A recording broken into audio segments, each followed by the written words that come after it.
ನುಗ್ಗೆ ಹೂವು. ಇಲ್ಲಿ ನಮ್ಮನೆ ಹತ್ರ ನುಗ್ಗೆ ಮರ ಕಡಿದ್ರು, ಹೂವು ಇತ್ತು ನೋಡಿ. ಎಷ್ಟು ಹೂವು ಸಿಕ್ಕಿದೆ ನನಗೆ. ಇದರಲ್ಲಿ ಪಲ್ಯ ಮಾಡೋಣ ಅಂತ ನಾನು ತಗೊಂಬಂದಿದ್ದೀನಿ.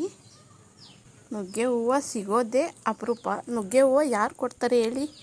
ಎಲ್ಲ ನುಗ್ಗೆಕಾಯಿ ಬೇಕು ಅಂತ ನುಗ್ಗೆ ಯಾರು ಕಿಳ್ಸೋದಕ್ಕೆ ಬಿಡಲ್ಲ. ಇಲ್ಲಿ ಮರ ಕಡಿದ್ರಲ್ವ, ನನಗಂತೂ ತುಂಬ ಖುಷಿ ಆಗ್ತಾಯಿದೆ.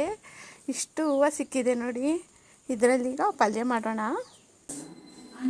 ನುಗ್ಗೆ ಹೂವು ಚೆನ್ನಾಗಿ ನೀರಲ್ಲಿ ತೊಳ್ಕೊತಾ ಇದ್ದೀನಿ.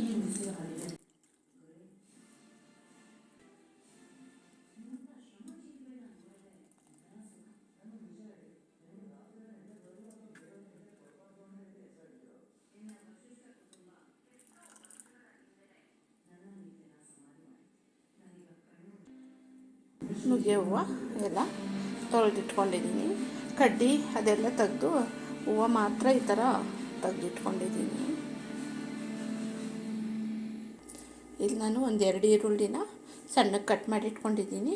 ಮತ್ತು ಮೆಣಸಿನ್ಕಾಯಿ, ಅದು ಖಾರಕ್ಕೆ ಎಷ್ಟು ಬೇಕು ನೋಡಿಕೊಂಡು ಕಟ್ ಮಾಡಿ ಇಟ್ಕೊಂಡಿದ್ದೀನಿ. ಯಾಕಂದರೆ ನುಗ್ಗೆ ಹೂವು ಈರುಳ್ಳಿ ಎಲ್ಲ ಚೆನ್ನಾಗಿ ಎಣ್ಣೆನಲ್ಲೇ ಚೆನ್ನಾಗಿ ಫ್ರೈ ಆಗಬೇಕು. ಅದಕ್ಕೋಸ್ಕರ ಸ್ವಲ್ಪ ಎಣ್ಣೆ ಜಾಸ್ತಿನೇ ಹಾಕ್ಕೊತಾ ಇದ್ದೀನಿ.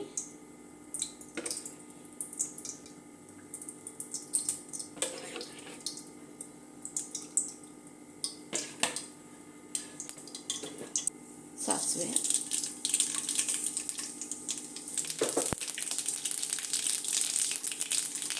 ಹಸಿಮೆಣಸಿನ್ಕಾಯಿ, ಹಾಗೆ ಕರ್ಬೇವಿನ ಸೊಪ್ಪು, ಕಟ್ ಮಾಡಿರುವಂಥ ಈರುಳ್ಳಿನ ಹಾಕ್ಕೊಳ್ತೀನಿ.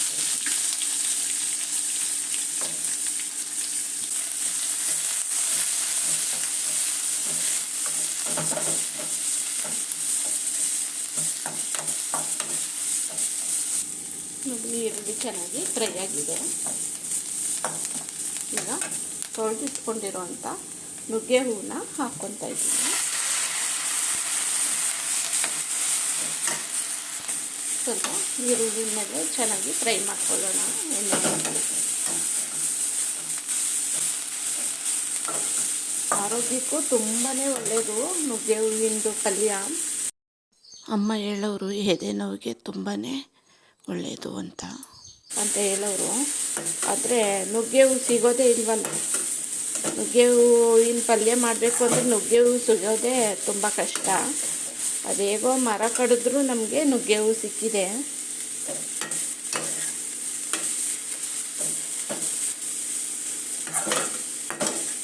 ಇಷ್ಟು ಹೂವು ಸಿಗೋದೇ ತುಂಬ ರೇರು.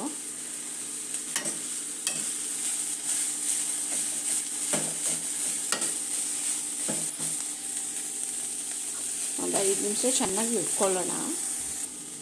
ಒಂದೆರಡು ನಿಮಿಷ ಹಾಗೆ ಮುಚ್ಚಿಡ್ತೀನಿ.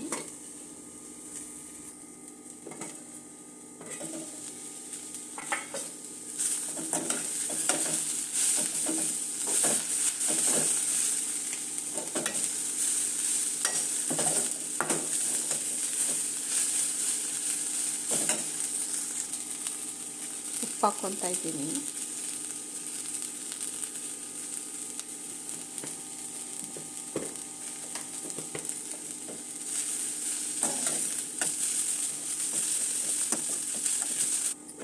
ಬೆಂದೋಗಿದೆ.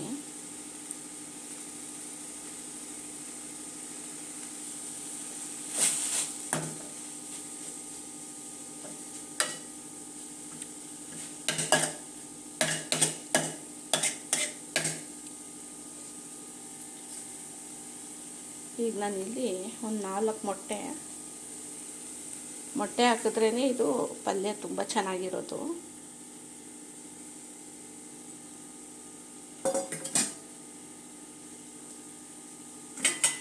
ಒಂದೆರಡು ನಿಮಿಷ ಮುಚ್ತೀನಿ.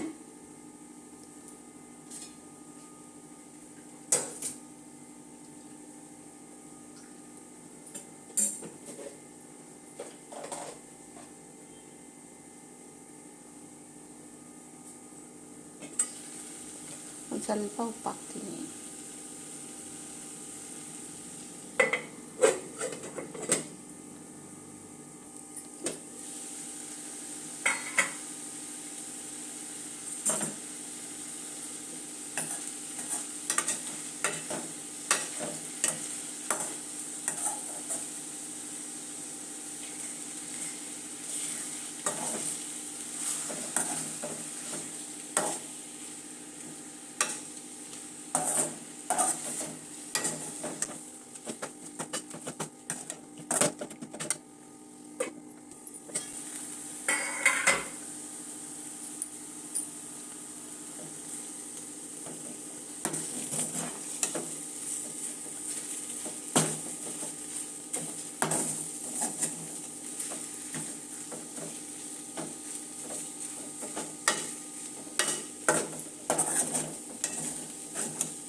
ಈಗ ಸ್ವಲ್ಪ ಮೆಣಸಿನ ಪುಡಿ ಹಾಕ್ತಾಯಿದ್ದೀನಿ.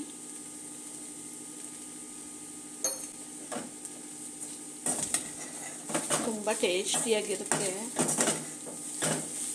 ಅಷ್ಟೇ ಆರೋಗ್ಯಕ್ಕೂ ಒಳ್ಳೆಯದು, ರುಚಿಯಾಗೂ ಇರುತ್ತೆ.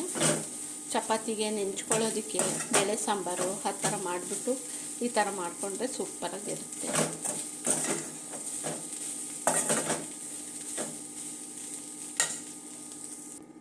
ನೋಡಿ ಫ್ರೆಂಡ್ಸ್, ನುಗ್ಗೆ ಹೂವಿನ ಪಲ್ಯ ರೆಡಿಯಾಗಿದೆ. ನೀವು ನುಗ್ಗೆ ಹೂವು ಸಿಕ್ಕಿದಾಗ ಈ ಥರ ಮಾಡ್ಕೊಳ್ಳೋದಂತೂ ಮಿಸ್ ಮಾಡಬೇಡಿ. ಒಂದು ಸಲ ಮಾಡಿ ರುಚಿ ನೋಡಿ. ಈ ನನ್ನ ವಿಡಿಯೋ ಇಷ್ಟ ಆಗಿದ್ದರೆ ಲೈಕ್ ಕೊಡೋದು ಮರಿಬೇಡಿ, ಶೇರ್ ಮಾಡಿ ಫ್ರೆಂಡ್ಸ್ಗೆ, ಫ್ಯಾಮಿಲಿಗೆಲ್ಲ. ನನ್ನ ಚಾನಲ್ಗೆ ಸಬ್ಸ್ಕ್ರೈಬ್ ಆಗಿ. Thank you.